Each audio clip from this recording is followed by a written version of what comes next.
Imagine being blindfolded, shoved down a narrow corridor, and hearing nothing but the echo of screams behind every door. You don't know where you are. You don't know what's coming. But you do know one thing. Nobody leaves Assad's prisons unbroken. Subscribe to Darker Days for more of history's darkest truths. And if you believe these stories must be told, hit the like button right now.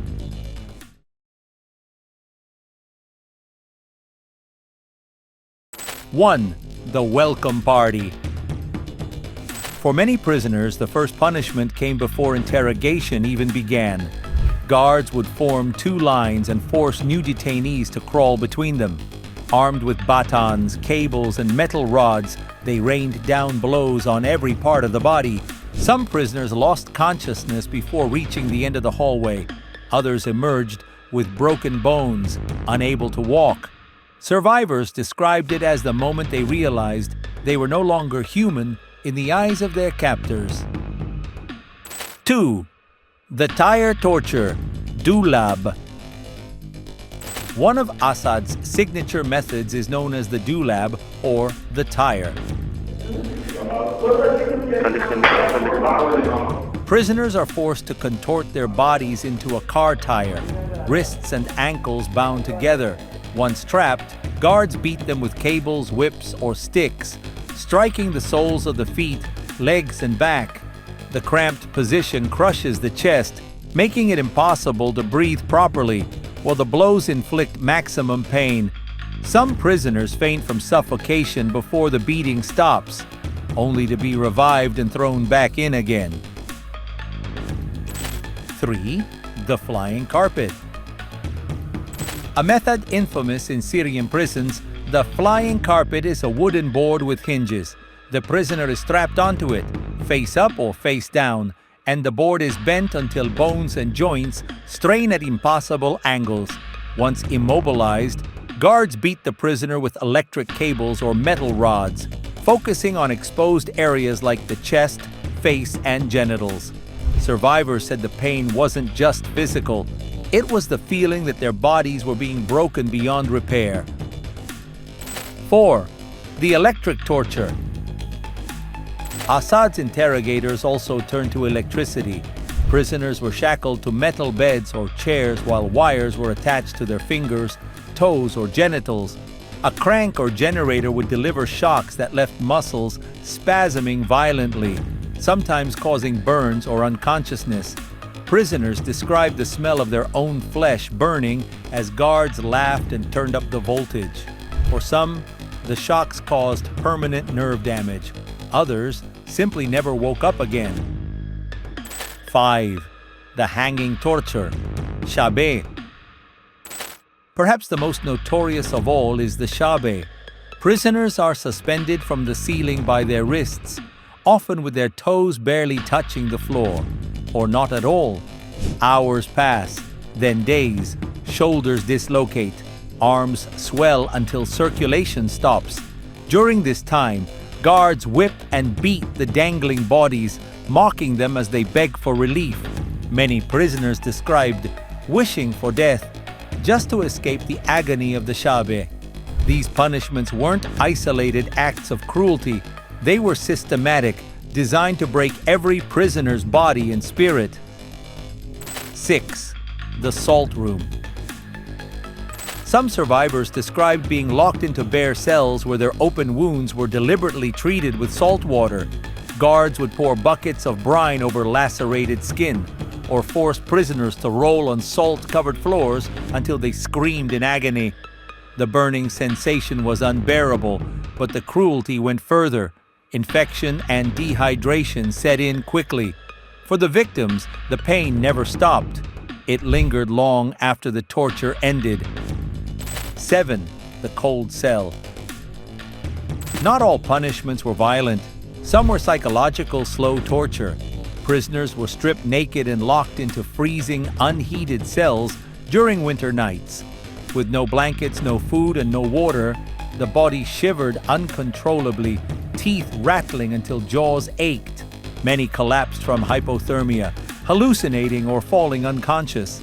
Guards would sometimes enter just to splash cold water on the half-frozen bodies, laughing as they twitched back to life. 8. The nail chair. Inside Assad's prisons, there were reports of wooden chairs embedded with sharp nails pointing upward. Prisoners were forced to sit on them for hours, unable to shift without tearing flesh. Some fainted and collapsed onto the spikes completely, embedding nails into their backs or thighs. Others were forced to remain upright, blood soaking their clothes until interrogators were satisfied. 9. Mock executions. Perhaps the most terrifying method of all didn't even involve pain, but fear. Guards would drag blindfolded prisoners into courtyards, press guns to their heads and pull the trigger. The chambers were empty, but the click echoed like thunder.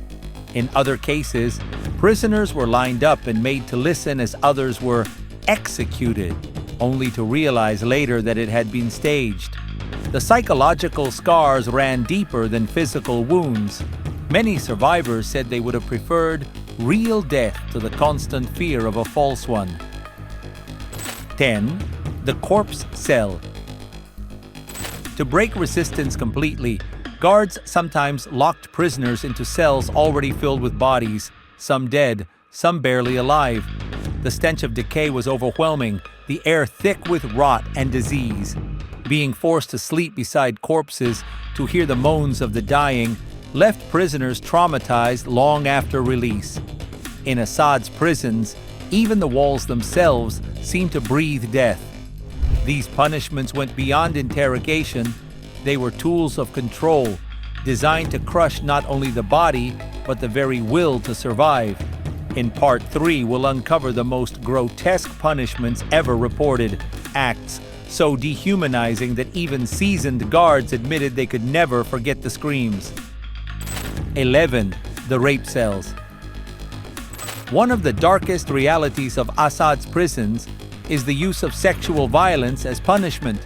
Both men and women were subjected to rape, often in front of others. Survivors described being held in small, dimly lit rooms where guards or even other prisoners were ordered to assault them repeatedly. For women, pregnancy was a common result. For men, the humiliation was used to destroy their sense of identity. In both cases, the psychological scars cut deeper than any whip. 12. The burning punishment. Prisoners were sometimes branded with hot irons or had lit cigarettes pressed into their flesh until skin bubbled and muscle charred. Others were doused in fuel and set alight in small, controlled bursts, just enough to burn hair, blister skin, and fill the room with the stench of smoke and cooked flesh. These punishments left scars that marked survivors for life, constant reminders of their time in Assad's hell. 13. The ghost position.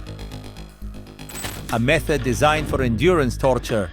Prisoners' arms were twisted behind their backs, wrists tied together, and then lifted upward until shoulders dislocated. They were left hanging in this impossible position for hours, unable to sit, lie down, or move. The pain was relentless, tearing joints apart. Some lost permanent use of their arms. Guards nicknamed this punishment the ghost because victims often looked like broken, dangling shadows of themselves. 14. Forced cannibalism. In some of the most shocking testimonies, prisoners were forced to eat filth or even parts of dead cellmates under threat of death. Guards mocked them as they gagged and vomited, then forced them to continue.